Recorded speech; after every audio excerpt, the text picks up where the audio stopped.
Nanindigan ng isang geopolitical analyst na dapat mismo ang Pilipinas ang siyang may hawak ng Typhoon missile system na gagamitin at hindi ang ibang bansa. Kasunod ito ng nakatakdang pagtuturo sa mga Pilipinong sundalo kung paano ito gamitin.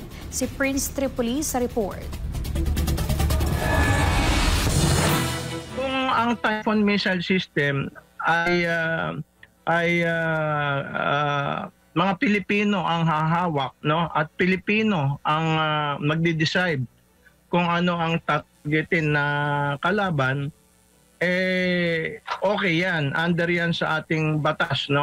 Naaayon yan sa ating batas at konstitusyon. Ito ang naging tugon ni Professor Mario Ferdinand Ayano Pasion, isang geopolitical at economic risk consultant hinggil sa nakatakdang pagtuturo sa mga Pilipinong sundalo sa paggamit ng Mid-Range Capability Missile System o Typhoon Missile System. Sa isang pulong balitaan, sinabi ng Armed Forces of the Philippines na sisimula na ang pag-train sa ilang sundalo sa paggamit ng Typhoon Missile System sa isasagawang Combined Arms Training Exercise sa susunod na buwan. Ayon kay Pasion, walang magiging problema kung mga Pilipino mismo ang hahawak at magpapasya kung paano ito gagamitin. Binigyang diin ng propesor na kung ibang bansa ang magdedesisyon kung paano gagamitin ang MRC missile system, ito ay malinaw na paglabag sa konstitusyon. Kasi hindi pwedeng tayo ay ginagamit lamang na proxy, no?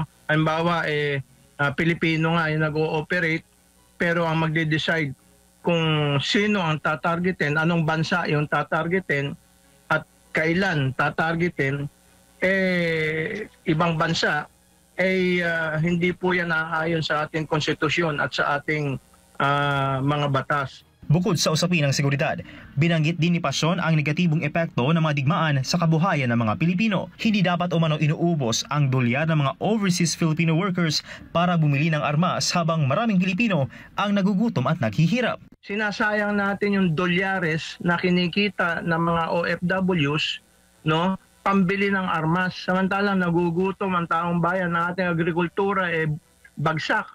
Dagdag pa ni Pasion na dapat bumalik ang Pilipinas sa isang sistemang katulad ng ginawa ni dating Pangulong Ferdinand Marcos Sr. kung saan pinagsama ang mga scientist ng Armed Forces of the Philippines at Ministry of Science and Technology upang paunlarin ang sariling kakayahan sa paggawa ng armas sa halip na gumastos ng malaking halaga. Matatandaan na dumating sa bansa ang Typhoon Missile System noong Abril ng nakaraang taon na ginamit sa balikatan exercises. Ang pag-deploy naman nito dito sa Pilipinas ay mariing kinundina ng China. Ito si Prince Tripoli, ang inyong citizen correspondent para sa Diyos at sa Pilipinas nating mahal.